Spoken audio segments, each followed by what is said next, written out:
Bon, je pense qu'on est en direct. Bonjour à tout le monde, désolé pour le petit retard.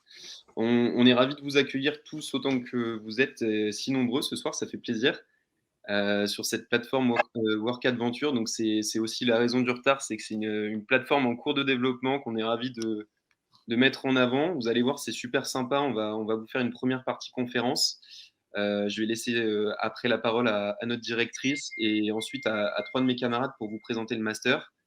Et par la suite, vous pourrez rejoindre les salles qui sont symbolisées par marketing, startup ou médical pour ce qui vous intéresse, pour discuter avec plusieurs de mes camarades et de ce qu'ils font, de leur mission, et poser toutes les questions que vous voudrez. Voilà, donc sans plus attendre, on ne va pas prendre plus de retard. Je laisse tout de suite la parole à Caroline Mascret, notre directrice du master, et je vous souhaite une agréable conférence à tous. Voilà. Alors bonjour à tous. Alors merci d'être venus, si vous avez réussi à vous connecter. Alors je pense qu'il y en aura d'autres au Corentin de session, si jamais des camarades à vous ont pas pu y assister, donc vous inquiétez pas. Alors moi je vais vous expliquer la procédure pour entrer au master, puisque les étudiants vous parleront du master.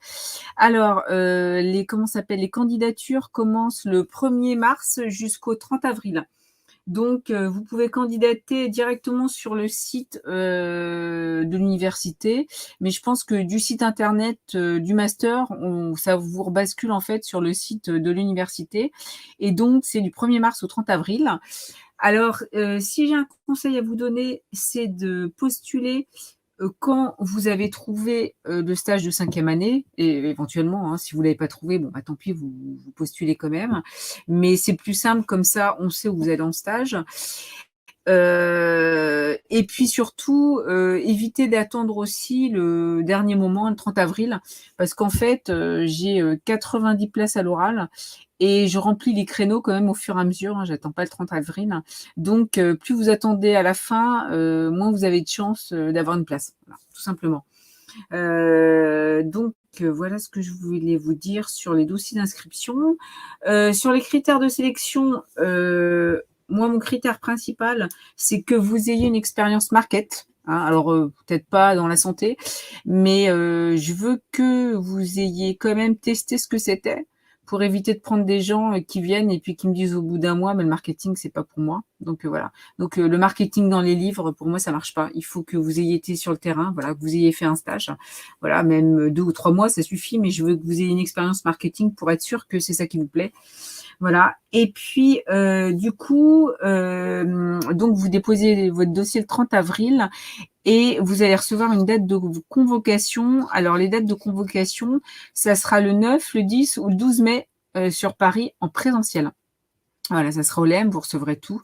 Et donc, lors de ces entretiens individuels, vous avez 15 minutes, voilà, à peu près, pour vous présenter, dire ce que vous êtes. Alors, vous allez voir, 15 minutes, c'est très long et très court à la fois. Alors, normalement, c'est pas où on sera le Covid, mais normalement, dans la salle, dans le jury, il y a des laboratoires qui seront présents, des laboratoires pharmaceutiques. Et en général, ils viennent au recrutement du master pour faire leur marché. Voilà, ils gagnent du temps. Donc, ils auront tous vos CV, parce que normalement, les recruteurs reçoivent les CV avant les entretiens individuels, donc ils auront tous vos CV. Et donc, du coup, ils pourront vous évaluer sur place, sur pièce. Voilà. Suite à cet entretien, en fait, vous saurez si vous êtes convoqué en fait pour les entretiens collectifs qui se dérouleront le 1er juin. Voilà, le 1er juin, cette fois-ci à la fac de pharma, et on espère que les étudiants pourront vous accueillir, voilà, et que on sera un peu sorti du Covid. Donc voilà, bien sûr, ça sera en présentiel, et là, vous aurez des entretiens collectifs, en fait, en groupe, où vous serez 8 maxi, et donc vous aurez un sujet à débattre entre vous pendant 30 minutes. Voilà. Alors, si j'ai un conseil à vous donner, c'est d'être vous, naturel, transparent. Voilà. Jouer un rôle, ça n'a jamais marché. Puis de toute façon, on le sent. Donc vraiment, soyez ce que vous êtes, soyez naturel.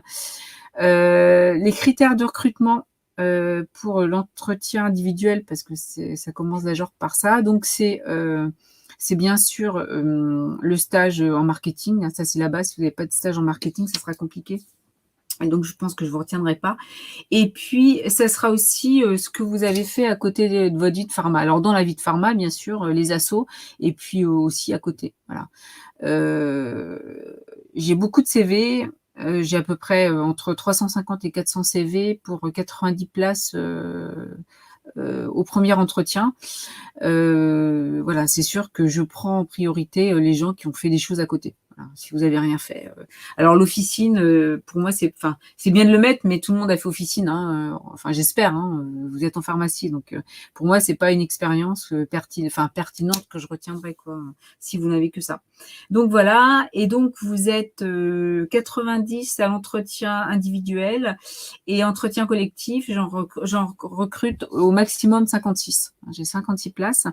Et puis au final, pour entre 30 et 40 étudiants. Voilà. Sachant que en général, c'est stable, on recrute à peu près 35 personnes. Voilà. Je peux monter jusqu'à 40, il y a vraiment des profils exceptionnels, mais en général, c'est entre 32 et 35. Voilà. Eh bien, écoutez, je crois que j'ai fait le tour. Après, vous pourrez vous poser des questions, mais je pense que. Alors oui, alors sur les expériences, toutes les expériences sont bonnes. Hein. Alors je sais pas ce que disent certains profs, mais moi, le McDo, c'est super. Hein. Quelqu'un qui a été au McDo, c'est une vraie expérience. Quelqu'un qui était vendeur en boutique, c'est une vraie expérience. Quelqu'un qui était poissonnier, c'est une super expérience. Boucher, pareil. Enfin voilà. Donc voilà. Donc mettez vraiment tous vos petits jobs aussi. Pour moi, c'est hyper important. Voilà. Ça prouve que vous n'avez pas les deux pieds dans le même sabot et en marketing, il faut savoir faire plein de choses pour être vraiment compétent. Voilà. Donc surtout, ne vous gênez pas de mettre toutes vos expériences. Voilà. Et un CV, c'est sur une page aussi, hein, 3 pages, ça marche pas, quoi. Donc voilà. Donc Corentin, c'est quoi la suite? Et puis Si on ou pas. le sport aussi, je sais que. Oui, non, mais après, tout le monde n'est pas sportif de haut niveau, donc Non, c'est non, pas il y a des gens qui sont très bien, qui sont pas sportifs, voilà. Mais en fait, voilà, c'est vraiment toutes les expériences. Toutes les expériences que vous avez eues, il faut les mettre. Même celles qui vous semblent négligeables, genre le McDo, parce que je sais que certains profs disent que c'est pas noble d'avoir bossé au McDo. Bah, vraiment, pour avoir bossé au McDo, travailler dans le graillon 10 heures d'affilée, bravo, quoi. Donc, c'est une super expérience pour moi. Pour le market, c'est super, quoi. Voilà. D'accord, mais merci Caroline pour toutes ces précisions. Et on a sélectionné plusieurs questions qui ont été posées sur les réseaux sociaux et notamment sur Instagram. Ouais. Donc, la première qui est revenue plusieurs fois, c'est concernant les étudiants étrangers. Est-ce que c'est rédhibitoire pour le master? Est-ce que c'est possible en venant Non, c'est possible, il y a aucun souci, toujours pareil. Alors eux, bon, c'est un peu la croix et la bannière pour arriver jusqu'à nous parce que voilà, il y a d'autres procédures. Mais non, c'est bon. Moi, tout ce que je veux, c'est une expérience marketing. Voilà.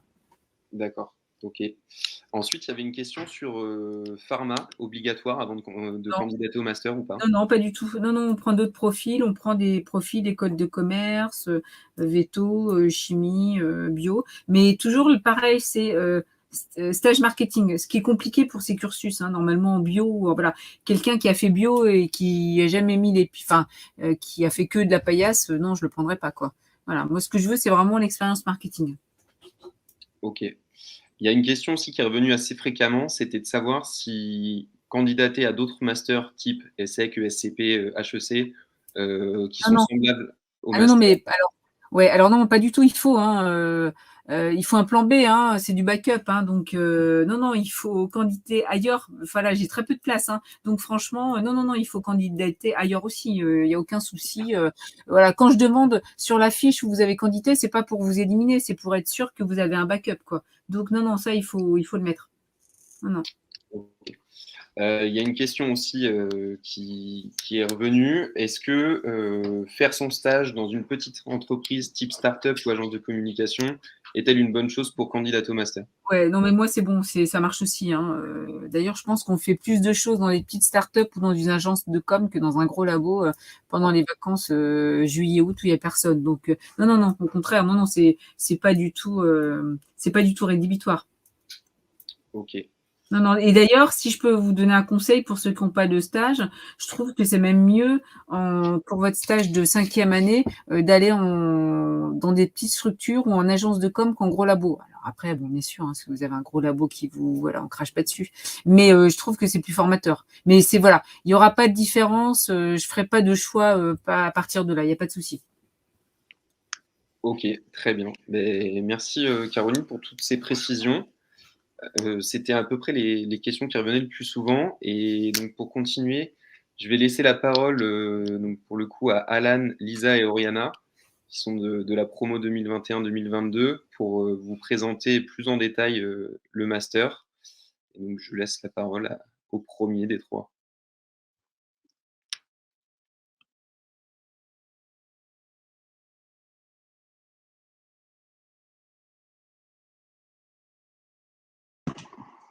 Du coup, bonjour à tous. Est-ce que vous voyez tous mon écran? Ouais, Alan, on voit ton écran.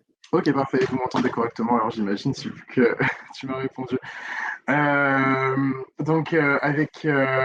Avec Lisa et Oriana, on va vous présenter un petit peu comment s'articule le master marketing. On va commencer un peu par se présenter très rapidement.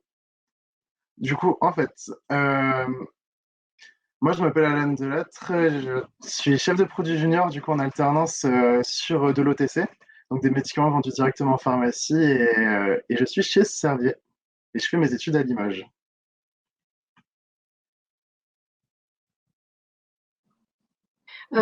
Bonsoir à tous. Donc moi je m'appelle Aurélien Niemba, je suis chef de produit junior en oncologie thoracique sur une nouvelle thérapie dans le cancer du poumon non à petites cellules chez Amgen et je suis de la fac de pharmacie de Châtenay.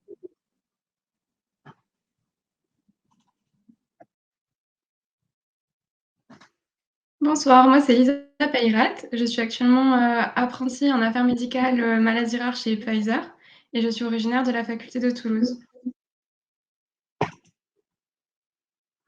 Et donc en fait, pour vous parler un peu de notre formation, c'est vraiment une formation où vous êtes en alternance tout le temps, donc dédiée au marketing pharmaceutique, mais où on va aussi avoir des profils enfin, un peu dans les affaires médicales, et justement vous aurez l'occasion de pouvoir parler avec ces étudiants-là.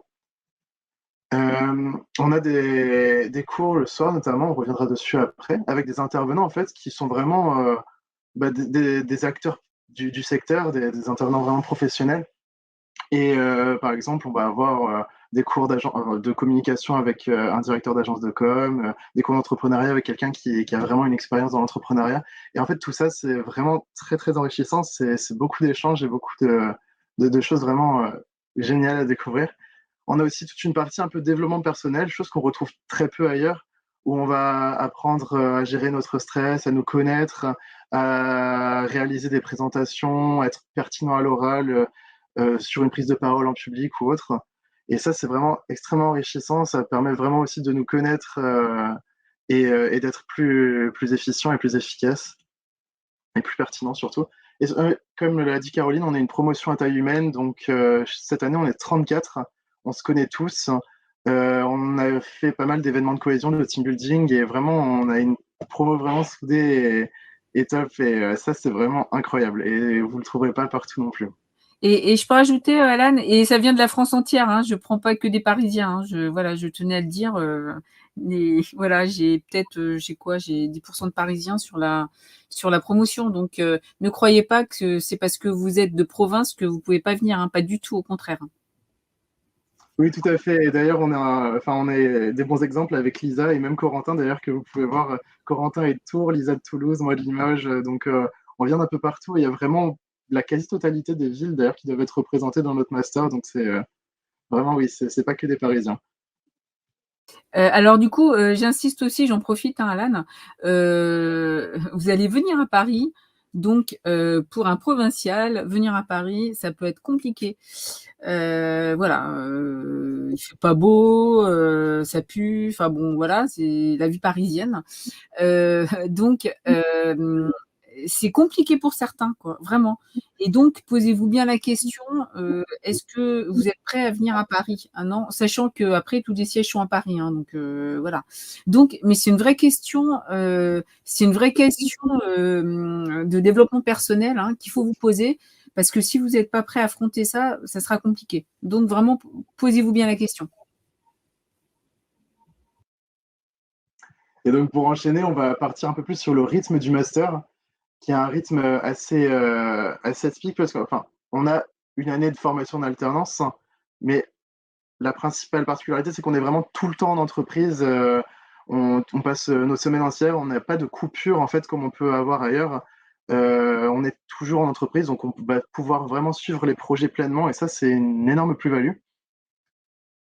Et donc, on a voilà, un contrat à 35 heures avec de temps en temps, en fait, enfin 2 soirs par semaine, on va avoir des cours de 18h à 21h, en distanciel ou en présentiel. Nous, on est sur un format un peu hybride où de temps en temps c'est en distanciel, de temps en temps en présentiel. Euh, les- le, on se réunit en fait à- en plein centre de Paris et pas à la fac de Châtenay pour suivre un peu les cours. Et ça, c'est plutôt pratique parce que comme on est tous situés en périphérie de Paris, ça nous permet de nous retrouver plutôt facilement. Et ensuite, à peu près 2 fois par mois, on va avoir des cours toute la journée, en fait, là, cette fois-ci, à la fac de Châtenay. Et ça va être des cours vraiment plutôt de développement personnel ou alors spécifiques sur un thème particulier. Et ensuite, donc, pour rebondir sur comment accéder à ce Je master-là, sais pas, Alan, si du coup je te coupe à nouveau. J'insiste sur le rythme. C'est un rythme hyper hard. C'est un rythme quand même assez dur. Donc, vous verrez quand vous recevrez votre courrier de convocation. Il faut être prêt à tenir le rythme, hein. Ça aussi, ça c'est ce qu'on évalue aussi en entretien individuel, quoi. Il faut être vraiment super fort. Les gens un peu fragiles, ça sera très compliqué pour eux. Et je sais par expérience, parce qu'une année, il y en a 2 qui sont partis au mois de septembre en me disant qu'ils n'arriveraient pas à suivre le rythme. Donc aussi, ça, posez-vous la question. Il n'y a aucune honte à ça. Voilà, il y en a qui, une fois, il y a une étudiante qui m'a dit, bah non, je suis pas prête à ça, je pars à l'ESSEC parce que je vais être encore étudiante. Je comprends entièrement. Voilà. Dites-vous que là, vous serez plus étudiant, quoi. Vous allez vraiment bosser et en plus, vous allez avoir des cours le soir, quoi. Donc, c'est vraiment, et vous serez sur Paris, il fera pas beau. Voilà. Donc, préparez-vous vraiment à ça, quoi. Vous allez passer une super année, mais par contre, elle sera vraiment intense. Donc, réfléchissez bien aussi à ça. et c'est vrai que si je peux rebondir dessus, oui, j'insiste aussi, c'est vrai, le rythme est assez intense. Et en fait, comme vous êtes tout le temps en entreprise, vous êtes vraiment un employé à part entière. Et ça peut paraître parfois bizarre à votre maître de stage quand vous allez en fait en cours en journée, et ça perturbe un peu leur planning parce qu'ils n'ont pas trop l'habitude, justement. Comme vous êtes là tout le temps, ils vous confient vraiment toutes les missions, il n'y a pas de coupure ou autre. Et c'est vrai que c'est vraiment assez intense, mais c'est extrêmement enrichissant. Et pour le coup, vous apprenez plein de choses et vous êtes vraiment impliqué totalement dans votre alternance. Ah oui, et je rebondis sur ce que dit Alan, vous serez vraiment assistant chef de produit. C'est-à-dire que par rapport aux autres formations qui sont 2 semaines, 3 semaines, vous serez tout le temps là, quoi. Tout le temps là. Donc, c'est vous qui allez avoir tous les dossiers importants à suivre. Et puis surtout, vous allez voir, quand vont débarquer au mois d'avril les business schools où c'est 6 mois de cours, 6 mois de stage, c'est vous qui allez devoir les encadrer, hein. Enfin voilà. Donc voilà, faut être vraiment faut avoir les épaules pour être prêt à faire ça. Et donc, le rythme ayant été présenté, on va passer maintenant sur comment accéder au master. Donc, ça va faire un peu redite avec ce qu'a pu dire Caroline, mais c'est juste pour avoir un rappel et une petite frise chronologique vraiment pour expliquer ça. Mais en fait, du coup, du 1er mars jusqu'au 30 avril, vous aurez en fait votre inscription à faire avec tout un dossier en fait à remplir avec des questions un peu sur vous pour vraiment que Caroline puisse apprendre à vous connaître, vous cerner un peu, savoir un peu votre personnalité. Et donc, comme elle vous a dit justement, il faut vraiment être vous-même, vous montrer un peu sous votre vrai jour. Et vous verrez, il y a quand même pas mal de questions, donc vous allez bien vous creuser la tête pour remplir le dossier le mieux possible. Mais c'est vraiment, faut vraiment vous y mettre à fond et être vraiment vous-même. Et ne pas tarder et le rendre au dernier moment aussi. Et Alan, j'en profite pour préciser à tout le monde que le site web étant à jour, si après cette présentation, vous voulez vous y rendre pour télécharger, vous aurez juste votre mail à rentrer. Et après, vous recevrez déjà de une newsletter qui sera timée pour les périodes qui sont affichées sur les diapos. Et vous pourrez déjà en amont avoir le dossier avec les questions qui sont à remplir. Parce que comme il vient de le dire, c'est une espèce d'introspection pour répondre. Ça se fait pas en 2 jours. Donc comme ça, vous pourrez l'avoir d'ores et déjà ce soir, commencer à y répondre et avoir aussi les dates, les échéances pour les diverses candidatures. Voilà. Tout à fait. Et donc, après justement cette première phase de sélection, vous serez à environ 90 pour passer les entretiens individuels, donc sur 3 jours en présentiel dans les locaux du LEM directement, donc le 9, 10 et 12 mai, où là, en fait, ça peut paraître assez intimidant, mais vous allez vous retrouver devant Caroline et devant plusieurs recruteurs. Ouais, c'est particulièrement intimidant. C'est à la fois très court parce que c'est seulement 15 minutes, mais en même temps, c'est assez stressant et assez long aussi. C'est particulier à vivre, mais pour le coup, c'est vraiment. Alors, ne vous inquiétez pas, je sais que certaines écoles de commerce, c'est des entretiens un peu cassants pour voir comment vous réagissez sous la pression. Alors nous, c'est pas du tout ça, je vous dis tout de suite. Même si vous n'êtes pas pris, vous aurez un bon souvenir, hein, c'est mieux qu'un mauvais. On est vraiment là pour vous connaître. Donc, c'est plutôt bienveillant. C'est vraiment apprendre à vous connaître et voir si vraiment le marketing, ça vous plaît et pourquoi on doit vous prendre. Mais on va pas du tout chercher à vous poser des questions pièges pour vous casser, quoi. C'est pas du tout notre but, hein. Donc, voilà. Vraiment, c'est un entretien pour faire connaissance et voir. Moi, je monte une équipe, en fait, hein. Donc, il y a des gens qui sont très bons, mais vraiment, hein, et que je prendrai pas parce que je trouve que dans l'équipe que je monte, ça ira pas. Voilà. Et c'est des gens qui vont faire des super carrières. Mais voilà, c'est voilà. Donc, si vous n'êtes pas retenu, il faut pas se dire si je suis pas bon, ça n'a rien à voir, quoi. C'est juste que je monte une équipe et que on a décidé que le profil correspondait pas, quoi. Voilà. Mais c'est vraiment un entretien pour vous connaître et pas pour vous casser. Oui, je confirme totalement ça, que c'était quand même très très très bonne ambiance, hein. Mais c'est juste le fait qu'il y ait aussi ces recruteurs qui font leur marché justement, et j'y reviendrai juste après. Ça peut paraître beaucoup, mais en fait c'est vraiment très très bienveillant et ils vont aussi vous poser des questions et ça sera vraiment dans un esprit de bienveillance. C'est vraiment pour vous découvrir et creuser un petit peu plus des expériences que vous auriez pu avoir et que vous aviez mis en avant dans votre CV. Passer ces entretiens individuels, vous aurez les entretiens collectifs, où là, pareil, vous serez en groupe de 8 avec un projet en fait à monter en une demi-heure et à faire une petite synthèse à présenter ensuite devant tout un jury, qui sont en fait des anciens étudiants du master et Caroline.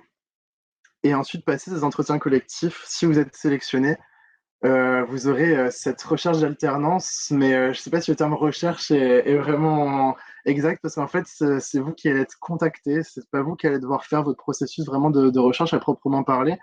Et ça, c'est un truc vraiment atypique. On n'y croit pas tant qu'on l'a pas vécu. Mais c'est vrai que recevoir des appels de recruteurs pour nous dire oui, votre profil nous intéresse, on aimerait bien vous recruter en alternance et que vous en recevez 5, 6, 7, 8, c'est vraiment assez déstabilisant parce que quand on sait comment on galère à trouver un stage de 5e année, on ne s'attend pas à ça. Et il ne faut vraiment pas avoir peur de cette recherche d'alternance, ça sera très simple. Et pour le coup, en juillet, la quasi-intégralité de la promo avait déjà son alternance de trouver, en fait. Je ne sais pas si tu veux rajouter quelque chose dessus, Caroline. Oui, alors vous allez voir, Alan vous le dit, mais c'est perturbant. Les étudiants m'appellent en général en me disant qu'ils savent pas quoi faire parce qu'ils ont 15 offres et qu'ils ont tellement galéré pour leur stage et là ils en ont trop et ils n'arrivent pas à trouver. Alors pour le choix d'alternance, je vous suis à la culotte, hein, c'est vraiment ça. C'est-à-dire que en fait on discute ensemble des entretiens que vous avez eus et moi je connais les gens, voilà, et je connais les laboratoires et je sais en fonction de votre personnalité où vous avez plus de chances de vous développer, voilà, en fonction de vos qualités personnelles et des valeurs du laboratoire. Donc en fait, l'alternance, on la décide ensemble, hein, c'est pas vous qui la choisissez, parce que sinon tout le monde irait chez Sanofi, hein, je vous le dis tout de suite, hein, vous connaissez en général que ce labo et voilà, donc et comme ils prennent tout le monde, voilà, donc on en discute ensemble et voilà, c'est moi qui dois donner le go, savoir si vous y allez ou si vous n'y allez pas. Mais voilà, c'est vraiment une recherche qu'on fait ensemble. Mais alors, vous verrez, hein, vous aurez trop d'offres, hein, c'est le choix du roi, ça vous arrivera qu'une fois dans votre vie, donc profitez-en. Mais vous allez voir, choisir, c'est renoncer, donc ça peut être déstabilisant en fait.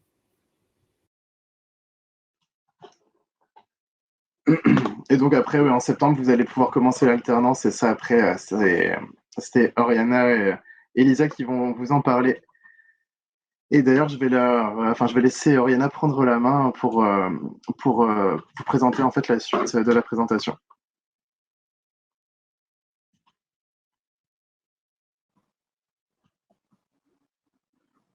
Merci Alan. Alors, je vais partager mon écran.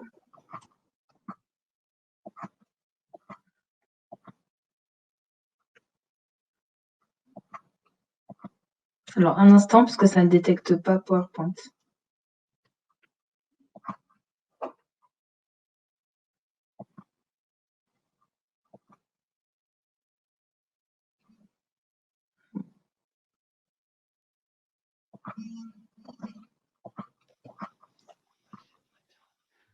Est-ce que tu t'en sors, Oriana? Ouais, juste un instant. En fait, c'est juste qu'il ne détecte pas PowerPoint, donc je le redémarre. On a rattrapé notre retard, donc moi, je vais profiter de ce petit instant pour vous annoncer un petit peu comment ça va se passer après, pour que vous puissiez voir la map. Donc déjà, pour ceux qui n'ont pas vu, vous pouvez dézoomer sur cette petite map qui ressemble à Pokémon, pour voir un petit peu toutes les salles, et notamment les tapis qui sont de couleur verte ou bleue ou blanche, et avec les indications sur les murs médical, marketing, startup. Donc voilà, après la conférence, vous pourrez vous déplacer avec les flèches de votre clavier et aller rencontrer les alternants de notre promo et même de la promo d'au-dessus de nous, puisqu'on a le plaisir d'avoir Camille et Tom, qui sont deux étudiants, enfin anciens maintenant étudiants, qui vont représenter les startups ce soir, étant donné que dans notre promo, on n'a pas d'alternance startup. Donc voilà, pour ceux qui veulent parler startup ce soir, vous pourrez, et poser toutes vos questions, voilà, que ce soit sur des feedbacks de recherche de stage de 5e année jusqu'à comment se passe l'alternance, etc. Voilà. Et vous pourrez aussi aller vous balader. Et vous avez, je pense, certainement vu qu'on pouvait créer des bulles de discussion quand on se plaçait à côté des personnes. Donc que ça soit avec des potes de fac à vous ou même, ouais, on me dit que c'est 4 personnes maximum, par contre, pour les bulles de discussion qui se feront aléatoirement et pas sur les tapis de couleur. Donc, n'hésitez pas, si jamais certains ont des petits soucis techniques, à nous envoyer des messages sur l'événement Facebook directement en commentaire. On est dessus présent pour vous répondre. Et si jamais ça bug un peu, essayez de juste sortir et rentrer dans la zone qui est simulée par du parquet au sol là pour la conférence, ou pour les tapis pour la partie d'après, pour revenir et avoir une connexion stable. Voilà. Je ne sais pas si Oriana, t'es parée. Non, ça ne veut pas charger les slides, donc j'aimerais bien si Alan, tu pouvais les remettre. Je pense que c'est Plat Aventure, je pense qu'il ne veut pas détecter mon PowerPoint sur cet ordi-là. Je te fais ça, hop. Tac. Et tac. Hop. Est-ce que c'est bon? Yes, c'est bon, ça les affiche en plein écran, merci. Donc, je vais prendre la suite d'Alan. Donc, bon, hypothétiquement, vous êtes admis. Donc, déjà, bienvenue si vous arrivez jusque-là. Et donc, je vais vous parler un peu de la vie dans le master, un peu notre quotidien. Donc, slide suivant, s'il te plaît, Alan. Alors, l'année du master commence avec un séminaire. Donc, dès début septembre, on a un séminaire du 17 au 27 septembre cette année où on est parti à Malte. Donc, c'était un moment pour apprendre à se connaître au sein de la promo. Donc, tout se découvrir, créer du lien. Et c'était aussi un moment pour faire des cours aussi d'anglais, puisque il y avait quand même du travail en demi-journée. Donc, pour un peu récupérer un peu un niveau et acquérir un peu de l'anglais du business. Et donc, au second semestre, on devrait avoir aussi un autre séminaire. Alors, donc, on verra ce qui sera possible. je t'arrête juste là, parce qu'en fait, je sais que les écoles de commerce demandent un niveau en anglais, un TOEIC, un TOEFL, voilà. Moi, franchement, je m'en fiche. Non, c'est bien de parler anglais. Si vous parlez pas anglais, vous êtes mort, hein, dans la pharma. Mais par contre, j'ai pas envie de passer auprès des gens qui ont des vraiment potentiels et qui sont pas terribles en anglais. Ça, ils s'y mettront. Donc, en fait, moi, je demande pas un niveau minimum d'anglais. Donc, contrairement aux écoles de commerce. Donc, voilà, moi, j'aurais pas ce critère-là. Voilà, tu peux reprendre, Oriana, merci. Pas de souci. Mais je rebondis en plus sur ce que tu as dit sur l'anglais. Effectivement, on a tous des niveaux différents. Et qui plus est, cette année, il y avait des cours d'anglais qui étaient proposés par petits groupes pour pouvoir continuer à améliorer son anglais. Tu peux passer à la suite, Alan, tu peux dérouler les animations de cette slide. Alors, donc, on a au Corée et Bali aussi, les gens ils vont se demander. Alors, normalement on verra. et voilà, c'était en fait, normalement, il y a un voyage d'études en Asie, 10 jours. Les autres années, on avait fait Singapour et puis après, 3 jours de vacances, on allait à Bali. Enfin, les étudiants décident. Donc voilà. Cette année, on voulait essayer d'aller en Corée, mais bon, enfin voilà, on ne sait pas en fonction de la situation sanitaire. J'espère juste que dans 1 an et demi, c'est bon, on sera plus dans cette optique-là et que vous pourrez partir. C'est 10 jours en général. Voilà, 10 jours en mai. Cette année, voilà, ce serait peut-être potentiellement début mai. Donc, on verra si ça se fera. On a aussi un week-end de développement personnel. Donc, cette année, on en a eu déjà un à la première partie de cette année où on était ensemble un samedi dans une salle où on a pu apprendre plus sur nous-mêmes et échanger. Et donc, là, pour ce deuxième semestre, ça devrait être normalement le week-end du 8 avril. On va partir tous ensemble avec la promo. On a aussi le Festival de la communication.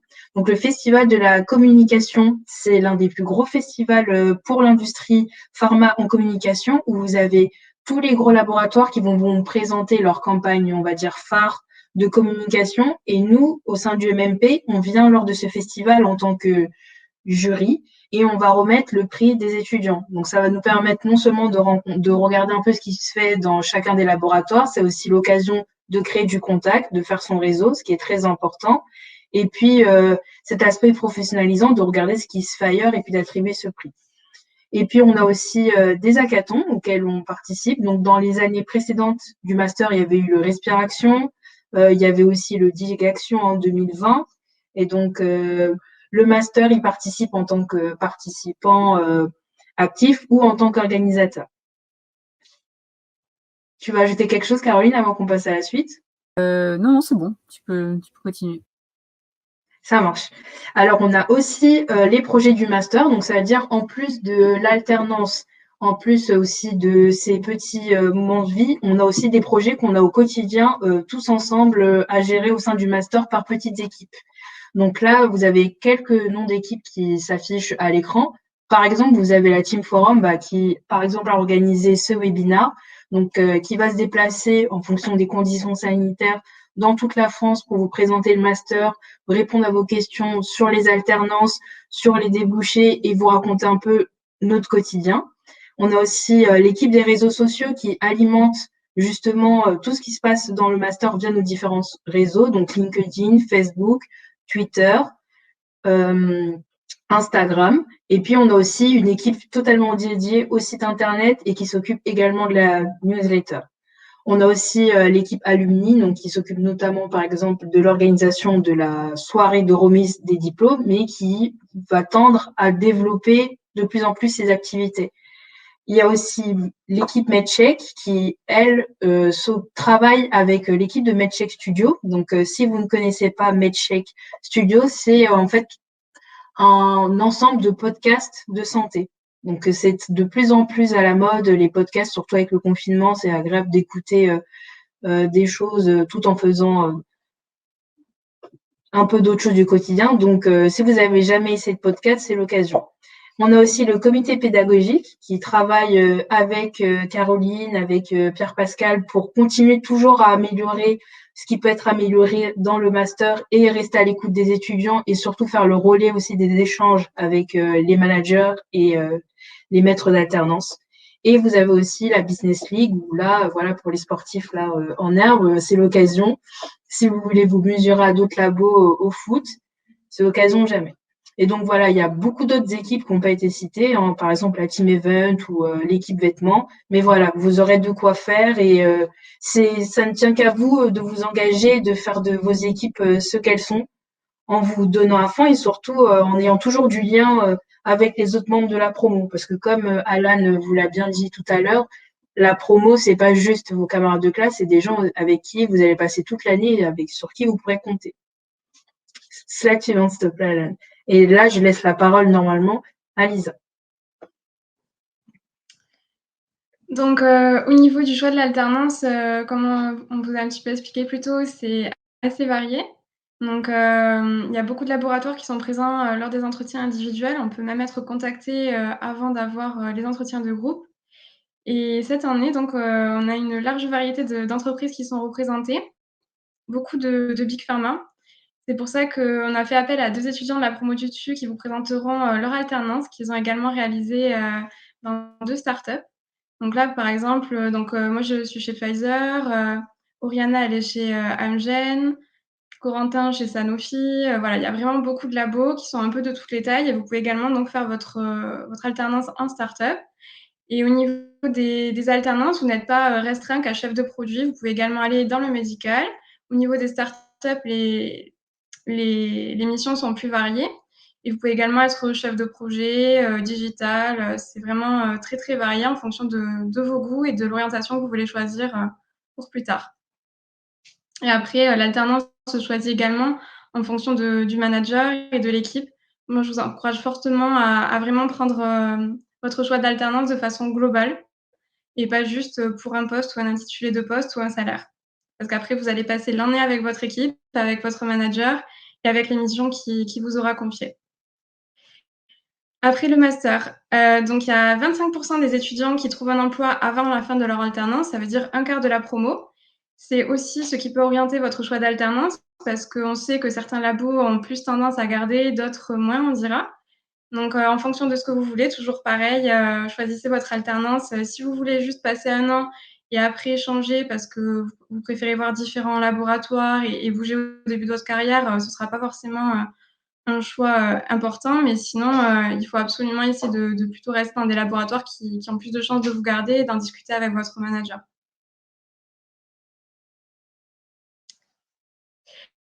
Ensuite, au niveau du salaire moyen, il est environ de 45K, donc 45 000 € en moyenne en sortie d'alternance. Donc, ça varie un petit peu entre affaires médicales et marketing ou si vous êtes en start-up, mais en moyenne, c'est quand même un très, très bon salaire.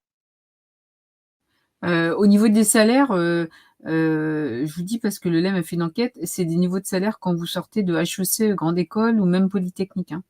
Voilà, donc bon, c'est la pharma, hein.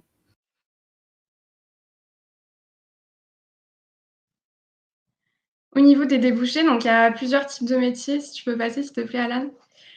Donc, en fonction de votre alternance, forcément, vous allez être plus ou moins orienté vers soit du market, soit du médical, soit des startups, mais ça définira pas votre carrière. Vous pouvez toujours, il y a des ponts qui sont possibles entre différents domaines, notamment marketing, affaires médicales. Il y a beaucoup de collègues, notamment, qui sont passés de l'un à l'autre. Donc vous avez les métiers comme au niveau du siège, donc des big pharma, donc qui sont principalement situés à Paris, comme l'a dit Caroline. Donc c'est vraiment à prendre en compte dans votre choix aussi. C'est-à-dire qu'il y a certains métiers, ils seront pas possibles en province. Après, le télétravail se démocratise, mais on ne sait pas comment ça va évoluer. En fonction des entreprises, c'est plus ou moins démocratisé. Donc, au niveau du métier de chef de produit, par exemple, il vaut mieux tabler sur Paris. Pareil pour responsable médical, mais au niveau du siège. Après, délégué médical et MSL, vous pouvez le faire en province, il n'y a pas de souci. Mais après, il faut avoir peut-être le secteur que vous voulez, si vous voulez un secteur en particulier. Donc, il faut toujours rester ouvert et partir du principe qu'il faut être mobile. Dès que vous allez dans l'industrie, si vous n'êtes pas mobile, ça va être compliqué. Ou sinon, il faudra vraiment pas faire la fine bouche. Ensuite, bien sûr, vous pourrez être chef de produit, chef de projet digital, également, accéder à des métiers, de chargé d'études de marché. Donc tout ce qui est, market access, accès au marché, parce qu'on a quelques cours, en lien avec, le market access qu'on aura plus tard dans l'année et voilà et ensuite si vous voulez bouger encore plus loin, c'est possible, notamment grâce au VIE. Donc si vous connaissez pas les VIE, je vous invite vraiment à vous rapprocher des étudiants qui sont chez Servier. En général, c'est Servier qui propose le plus de VIE et ils vous expliqueront, bien, voilà, en détail ce qu'est un VIE pour pouvoir, après continuer à l'étranger et potentiellement vous ouvrir, une carrière, à l'international. Peut-être que tu pourrais aussi expliquer éventuellement ce qu'est MSL, parce que je sais que c'est quelque chose qui est totalement abstrait quand on est dans nos études Oui, avant, oui. et ça peut être très intéressant pour le coup.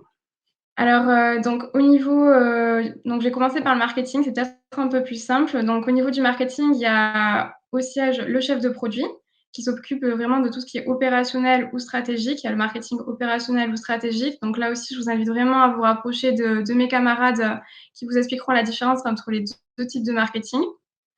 Ensuite, au niveau du terrain en marketing, il y a les délégués médicaux qui vont vraiment faire, la promotion du médicament et qui seront encadrés par, la charte de l'information promotionnelle.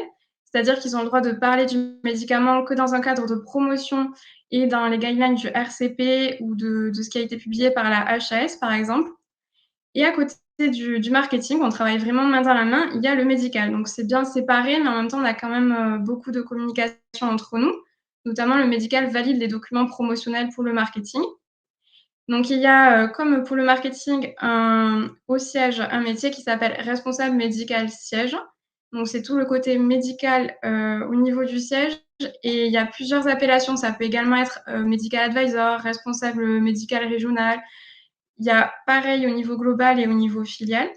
Donc là, c'est beaucoup de veille bibliographique. Vous êtes, au contact des KOL. C'est vous qui gérez les KOL, c'est-à-dire les key opinion leaders, c'est vraiment les médecins qui sont, très importants dans la pathologie ou dans le médicament que vous allez promouvoir.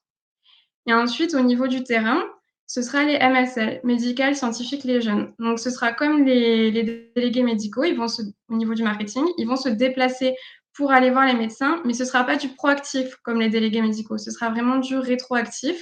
Ils vont répondre à l'appel des médecins, par exemple, pour expliquer une nouvelle étude clinique, pour suivre une RTV en place, pour, donner de nouvelles informations, qui ne sont pas forcément dans le RCP.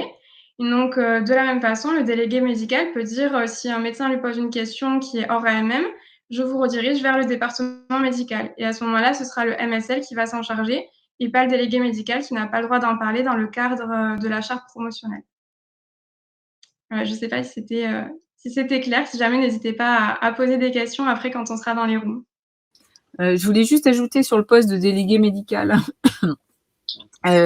Délégué médical, contrairement à ce que vous pensez quand vous êtes étudiant, c'est un poste hyper important et d'une façon générale, dans la pharma, si vous n'êtes pas passé sur le terrain, en fait, ce sera très difficile pour vous après de cranter au siège. Pourquoi? Parce qu'en fait, si vous connaissez pas le terrain, vous savez pas ce que souhaitent les médecins et donc en fait, vous serez ce sera difficile de faire tout ce qui est marketing au niveau du siège. Donc les postes délégués, c'est des postes vraiment hyper importants, hein, contrairement à ce que vous pouvez penser. Et maintenant, il y a très peu de délégués, donc maintenant il y a de moins en moins de délégués. Donc maintenant, les laboratoires pharmaceutiques recherchent la qualité et en fait, ils envoient sur le terrain comme délégués des pharmaciens. Voilà. C'est vraiment, vous avez un tapis rouge pour ça et après vous faites ça 2-3 ans et après vous repassez au siège. Voilà. Mais c'est un poste hyper stratégique, délégué. Voilà. Pour compléter, oui, tout à fait. Au niveau des délégués, donc il y a délégués et après il y a également les responsables des délégués au niveau d'une région. Donc ça peut tout à fait être un poste que vous faites après avoir été délégué, puis revenir au siège sur un poste encore plus important. C'est une manière de cranter. Et également au niveau de la qualité, par exemple, moi je travaille dans les maladies rares et on est un peu entre guillemets des super délégués. Et donc ils ont vraiment une casquette également de chef de projet. C'est pas juste aller voir les médecins et répéter le RCP, voilà, pour le bon usage du médicament. Ce qui est super important parce que votre médecin, il va prescrire des dizaines de médicaments et sans le délégué, il y a un risque de mésusage qui est beaucoup plus important et il fait bien plus que ça. Il est vraiment chef de projet, il va organiser des staffs avec les médecins, voilà. C'est vraiment il prend un rôle très, très important, de plus en plus. Vous pouvez être délégué en ville ou délégué à l'hôpital aussi, hospitalier, hein, voilà, Mmh. soit l'un, soit l'autre. Donc maintenant je vais laisser place à Corentin pour, Ouais. les questions et les remarques. Ouais, Merci. super, merci Lisa et ouais, enfin, je rebondis juste sur ce que tu disais.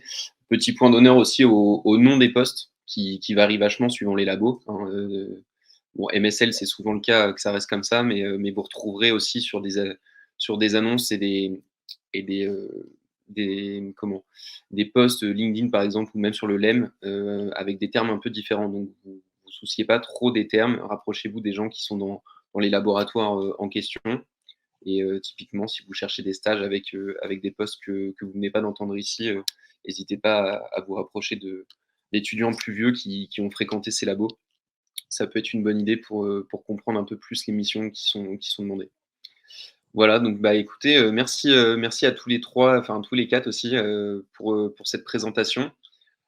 Pour ce qui va être des questions et des remarques, je vous invite sans plus attendre à vous rejoindre, donc à nous rejoindre sur les tapis, dans les rooms marketing médical et startup, qui sont illustrés par les tapis de couleur verte, bleue et blanche.